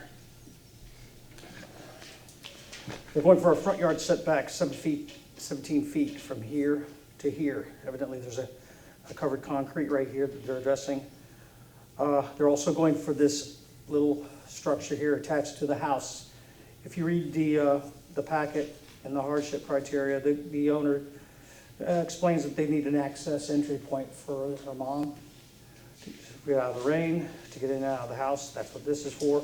The rear yard setback from 3 feet to 0 is for this accessory structure located on or about right near the rear property line.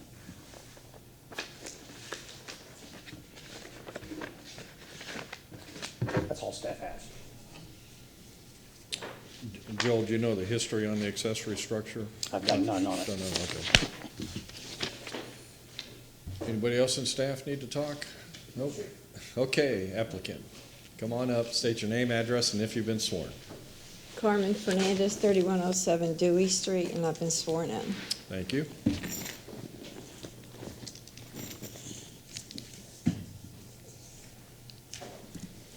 You have 10 minutes. I really don't know what to say. That's been there for over 50 years. I've got the house from my my stepdad. So, I mean, there's been no complaints in the neighborhood, and Yeah, okay. You need to give us as much information as you can, because we're basing our decision on what we're hearing tonight. And yes, we did hear from staff. So if you can maybe add to what staff said, talk about the hardships, that if you were made to change things, different than the way they are now, would that create a hardship? What kind of a hardship? well, yes, if I would have to knock it down. I mean, the house is very little, and that was put there for them. The older they got, we used to roll them out there. Now, the back that they're talking about, the little house on the back, that's close to there, I mean, that would have to be, I would have to, I guess, knock that part down. But a couple of houses down, they've got their alley. They've got more. They got half their alley. I mean, I could apply for that. Okay. I mean, I'm all confused with this because I did none of this. This was done when I got the house. Okay. Can you tell us anything? I mean, we'll probably ask you some questions, but can you think of anything else you want to tell us now, or? No, I mean, financially, I mean, there's nothing I could really do right now. I mean, I broke my ankles, both my ankles in October. I'm having another surgery, so, I mean. Okay.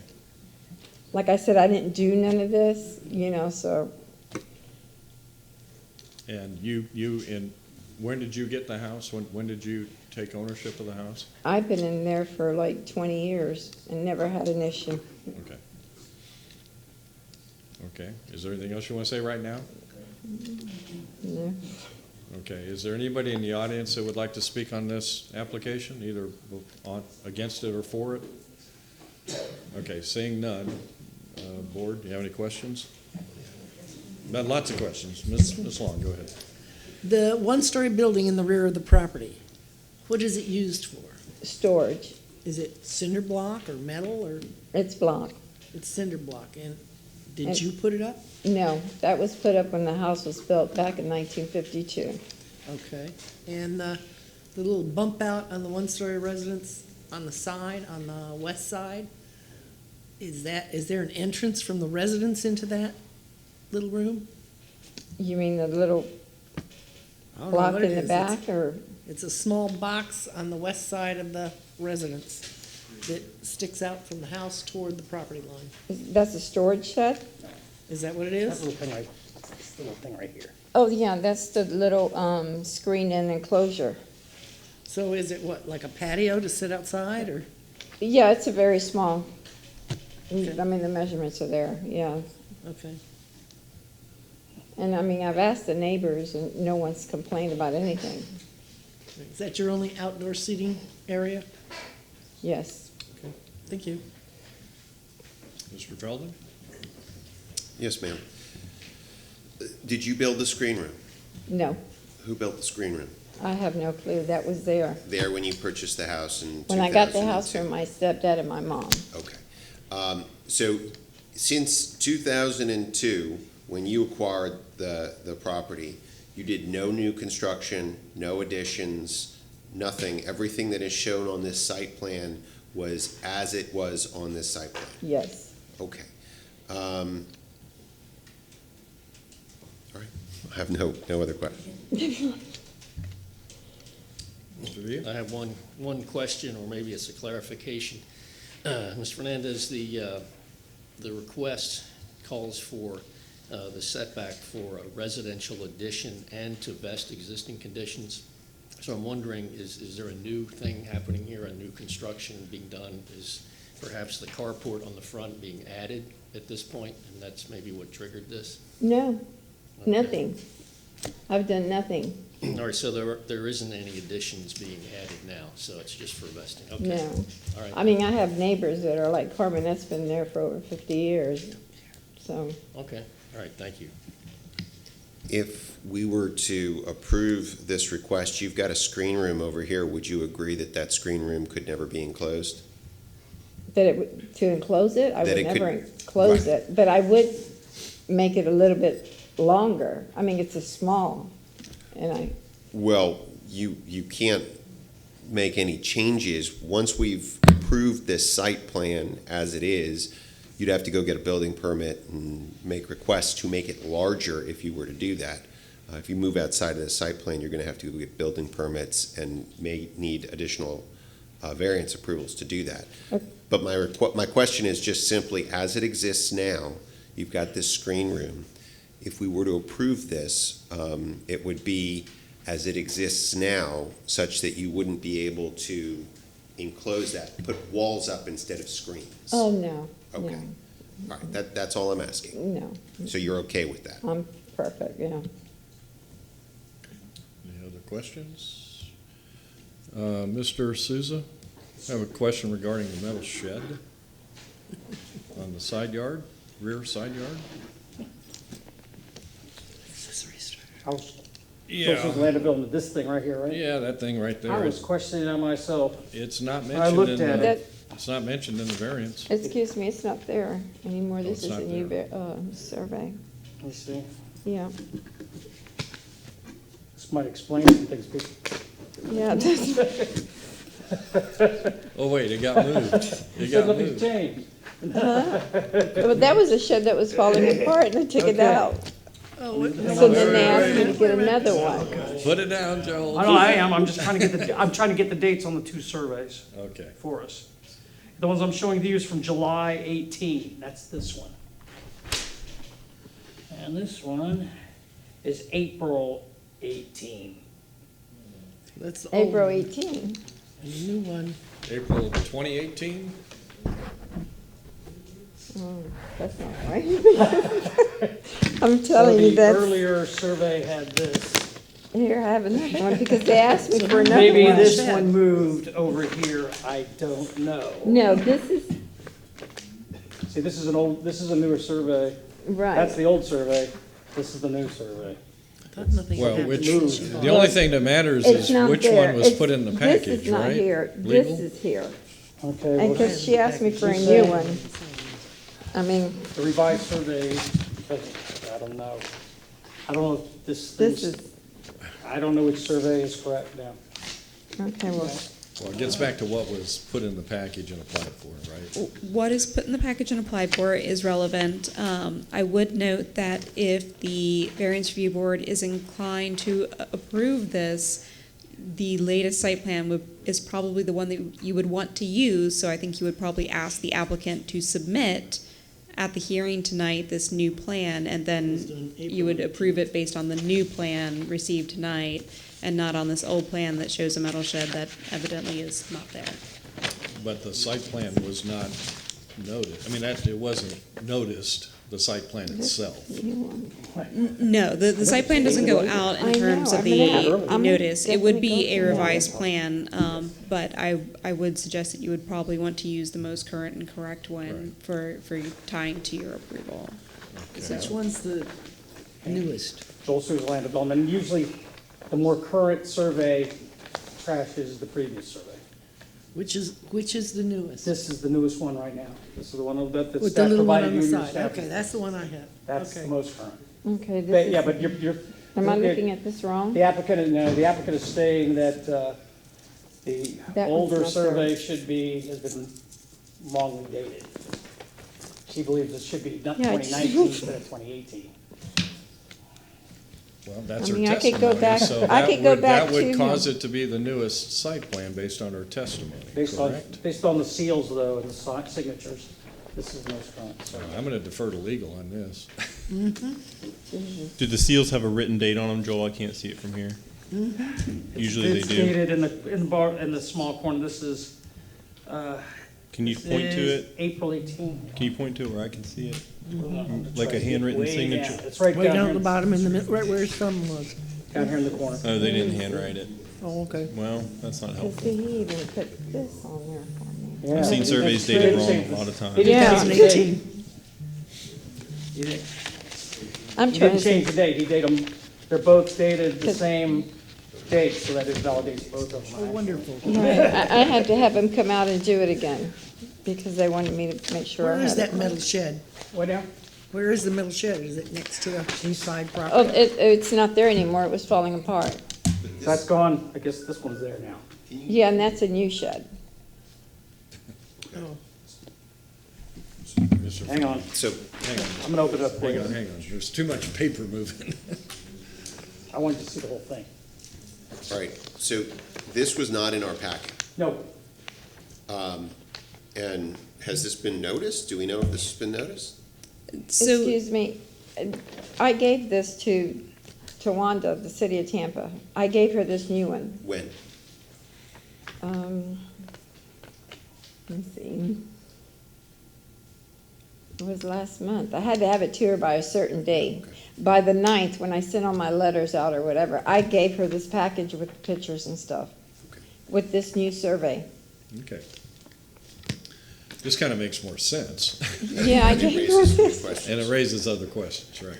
I was gonna say as well, your, board, as you know, your rules of procedure call for site plans 3 weeks prior to the public hearing. So if that was submitted at that time, and it may not have made it into the packet, for whatever reason, but it would have been submitted. I would also note that there is a proposed expansion to the screen room on this one, Yeah, so. that was my question. Yeah, and this is what they told me to put when I spoke to them. I said, if I was to make it bigger, they said, make sure you put it on the survey. Okay, so now my question is, you haven't expanded it, but you're seeking to make it bigger? Well, yeah, I was thinking, yeah, to make it a little, it's, I mean, it's very narrow. I mean, you see the measurements, just to make it a little bit, 3 chairs and the whole thing is taken. Okay, what is that X out area next to the one-story building? Where? Just south of the one-story building, what is that? Oh, that's just a little roof that had to be cut back, because they told me it was too close to the house, so I had to cut back. So you removed that piece? No, it's still there, it's just cut back away from the house, as many feet as it's supposed to be away from the house. But it is, that Xed out area exists on the property now, you've just cut it back a little bit, is what you're saying? Correct. Okay. When was that built?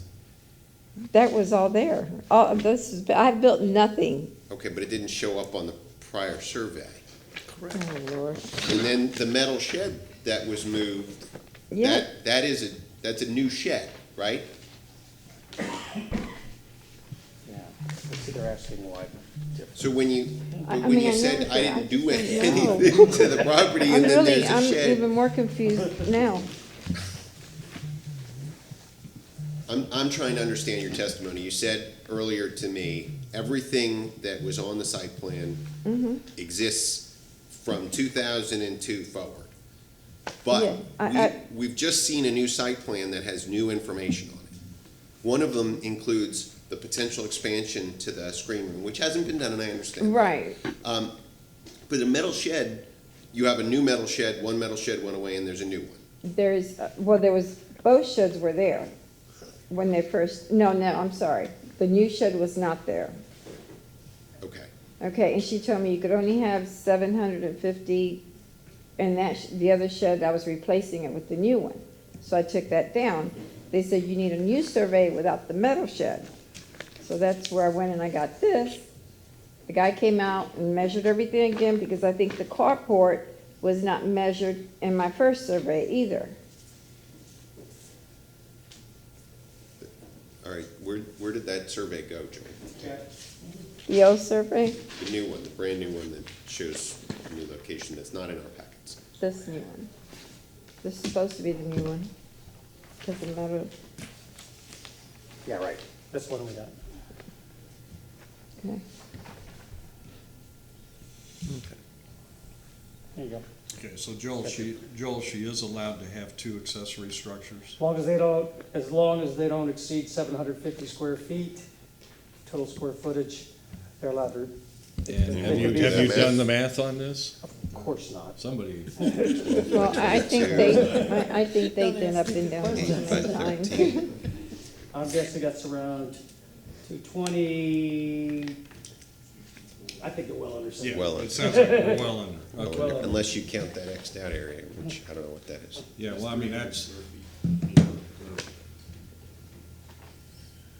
you know, even if you count the Xed out area, it'll still meet it. It appears. Okay, so I want to understand the Xed out area that's shown on the existing one-story building. You're Mhm. saying that that's a roof?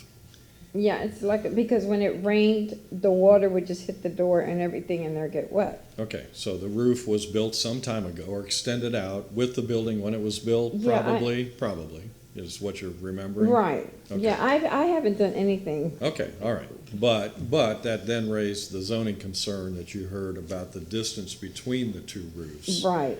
So you're planning on cutting the roof back, or Oh, you it's already have? cut back. It's already been cut back. They told me when I went down there to the city to have it done, have a Okay, new so survey. does this survey with the Xed out box, is that where the roof was cut back to? Is that, in other No, words? see, it was like connected. Oh, it was Too close to the house. It wasn't connected, but it was too Almost. close to the house. And they told me I had to move it. Okay, because it's not dimensioned on your site plan, and the law is 5 feet, correct, Joel? It's 5 feet roof overhang to overhang? Yep. Right, so we can't tell if it's 5 feet or not. We're here to approve a site plan if we approve it. So your testimony is that it currently meets that 5-foot rule? Yes. Okay. That's all my question. Anybody else? Mr. All right, so just to clarify, then there is new addition proposed as far as extending the screen porch, so that's why we have that in the verbiage, correct? Well, when I went to the city, I asked them, I said, and they said, go ahead and put it on their survey. I haven't done it. I haven't done anything to it. All right. Any other questions? Okay. We're to give you extra time now to comment based on all the questions that you heard, so you have up to 5 minutes to say anything you want. I just want to make it right. Okay. I mean, what do I need to do to, I think I've done everything they've asked me to do. Well, you've filed for the variance. You've done all that you've been asked to do to make it right. To Right. make it legally correct without changing it. So is there anything else you want to add based on the questions that you've heard tonight? No, where's all the stuff I gave her, all the pictures and stuff? She told me I had to have it by this day, and I turned everything in, and she would have had this new survey. Well, we don't have that on our package. And she's not here, so can't answer that. Okay, so you have nothing else you want to say right now? I just Okay. want to make it right. Okay. All right, board, would somebody please move to close the public hearing? I so move. All right, we're in board discussion and/or motion.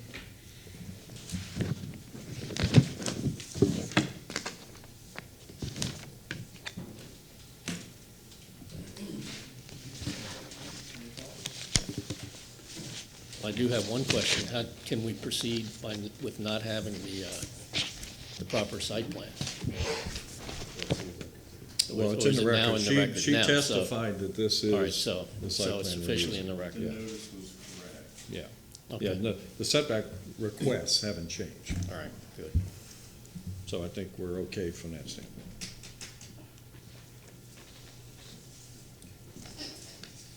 Mr. Pastor, come on.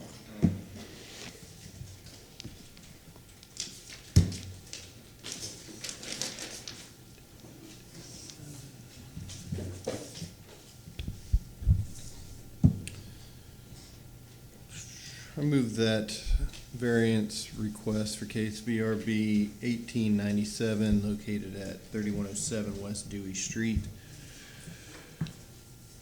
as depicted on the site plan and presented at the public hearing, for a reduction in the side yard setback from 7 feet to 1.4 feet, reduction in the rear yard from 3 feet to 0 feet, and reduction in the front yard from 20 feet to 17 feet with encroachment for eaves and gutters, with the following condition: that the screen room never be enclosed,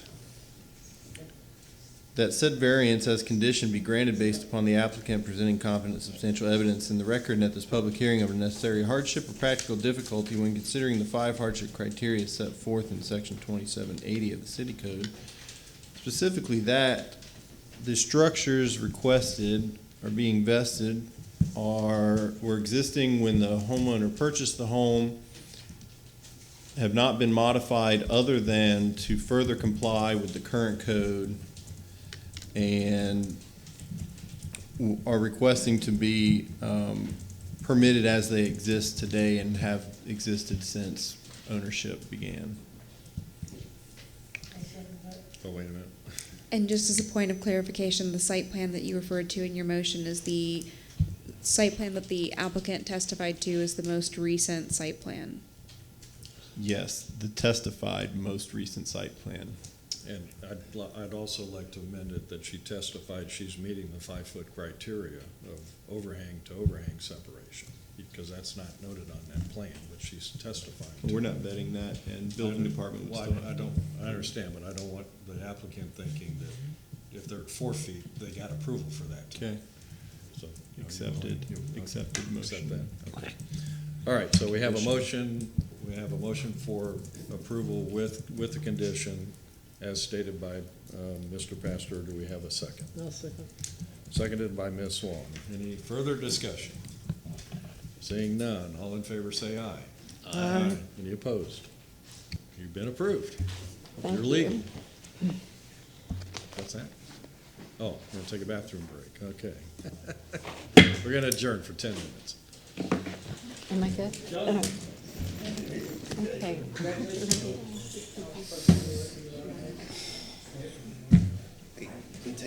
I've been taking some pretty